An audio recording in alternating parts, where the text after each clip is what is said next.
Today is January 8th, and if you're watching this, it means there was no secret 9th episode of Stranger Things, no secret finale, and those who were committed to the cope of Conformity Gate have been proven wrong. Welcome back, everyone. I have heard about this nonstop for the last few days, so I had to come on and make a video about it because what is happening? What is happening? I understand that we all love Stranger Things, okay? I'm a big Stranger Things fan, but the level that some people have gone to in terms of trying to deal with the fact that our finale was just good, it was fine, is pretty crazy. And the fact that people are making some comparisons to maybe one of the worst finales for a TV show I've ever seen feels drastic. We're going to be talking about this, everything that the Duffer Brothers have been saying to upset the internet, and some of their future projects, and my thoughts on how those are going to be in this video. So stay tuned for all of that. First, let's talk about where we're at here with Conformity Gate, and what is that? Basically, what has been going on is because the finale was a bit lackluster, and for some people, it was downright terrible for some fans, if you hear them talk about it. People have started this rumor, this belief that there is actually a secret finale that the Duffer Brothers have been holding on to and they were going to drop on January 7th. People were saying that it was because the tagline for this final series was, "It's gonna be a dark Christmas." That was a thing they said, and yet none of these episodes were quite dark enough.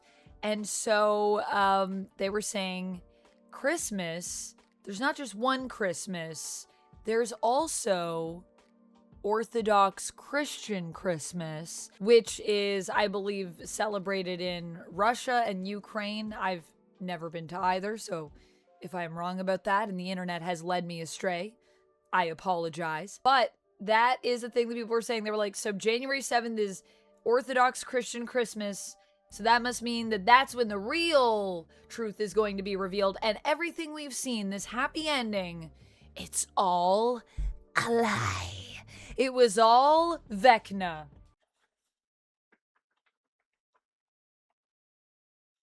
Vecna lives! And this has all been part of his manipulation to, lull us into a false sense of security for this happy ending. Well, guess what?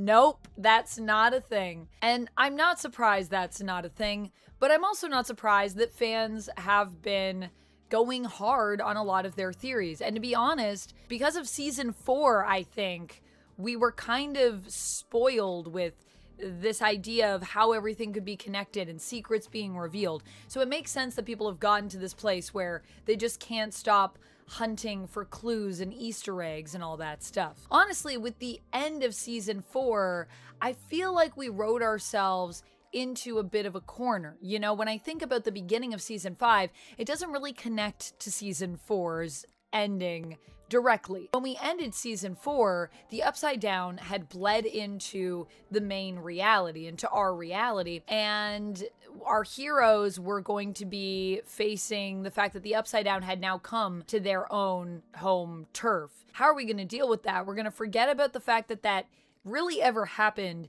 because at the beginning of season 5, everything is kind of back to normal. And I guess the idea is that the military just came in and patched up the cracks of reality so that we could all go back to high school. And what happened to the Upside Down coming to the main reality?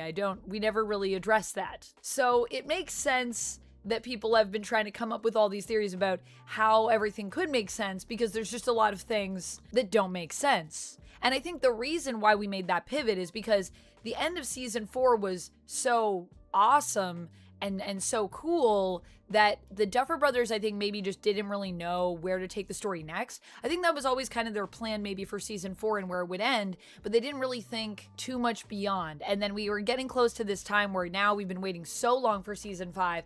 And I think what happened is Netflix kind of came to the Duffer Brothers and was like, hey, we need to make this show.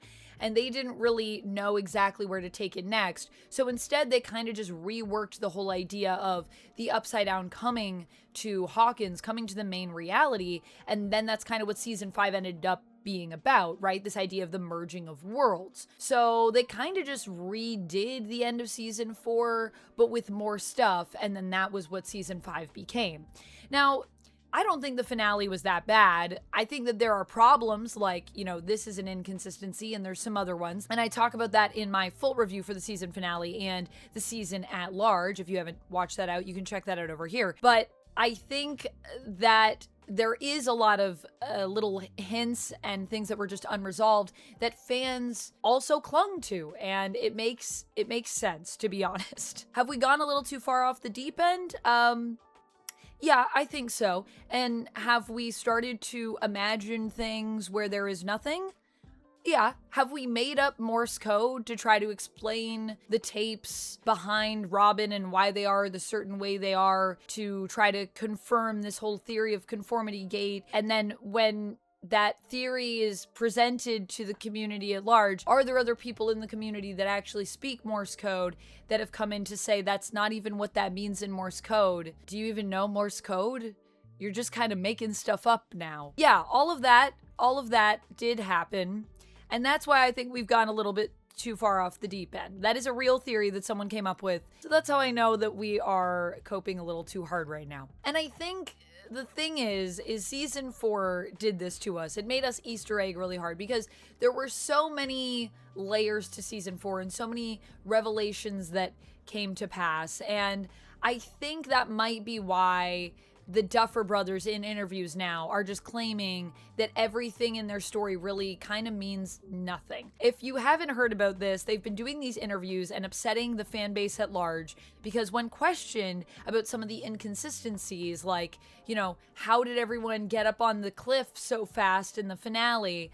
Or what happened to Will and why wasn't he hurt when Vecna was eliminated? Because he's connected to the hive mind and he never really disconnected from the hive mind. So wouldn't he be hurt or possibly killed in the killing of Vecna? But they said, well, we never really show that.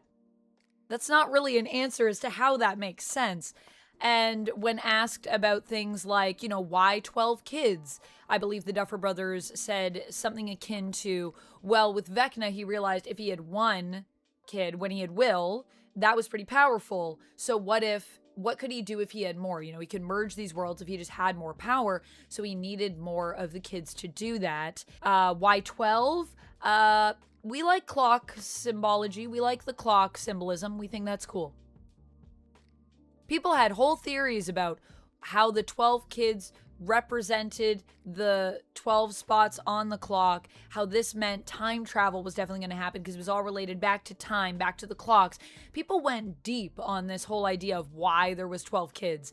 But when the Duffer Brothers were asked, they just like clocks. They like clock symbolism. So it's just, I think they are also kind of trying to combat how deep fans are going by keeping everything really surface. I also just think they never thought too deep maybe about these things. Maybe it just ain't that deep. Maybe the Duffer Brothers are just two guys who put their pants on one leg at a time. However, the Duffer Brothers are going to be doing some future projects, and to be honest with you, I'm kind of excited about some of them. And to be honest, I think the best thing about some of these projects is that the Duffer Brothers are actually not going to be necessarily writing and directing on them. They're going to be executive producing, I believe, which I think will take a little bit of heat off of them and give them some time to chill. We've obviously got Stranger Things Tales from 85, which is an animated series set in the winter of 1985 that happens between, I believe, season 2 and season 3. We also have a lot of new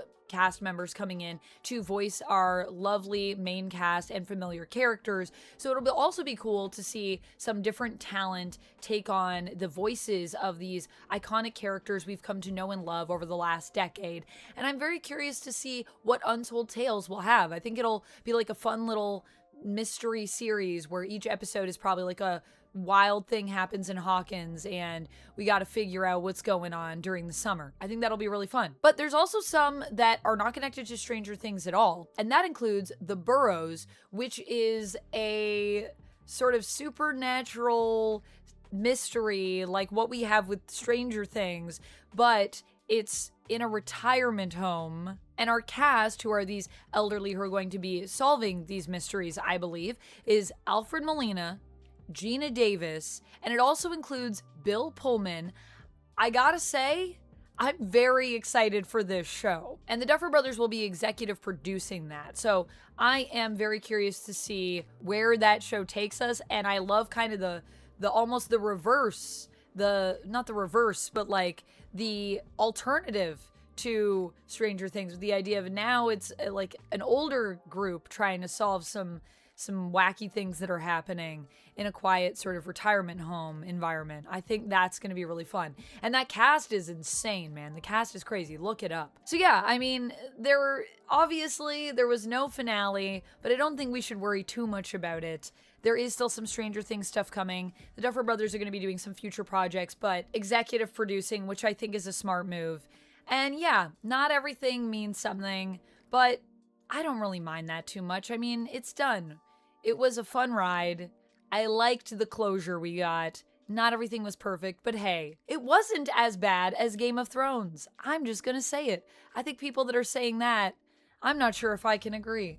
But if you're one of those folks, that's totally fine. You are also welcome, obviously, in the community, and I'd love to know why you feel that way if that is you, or why you feel differently if you are more on my side of the fence where you think the finale was fine, or maybe you loved the finale and it was everything you wanted. Let me know your thoughts on this down in the comments below, and how do you feel about the cope of the fandom? I'll see you down there, and until next time, friends, as always, stay nerdy. Bye! And if you're a D&D fan and you haven't checked this out already, you need to check this out.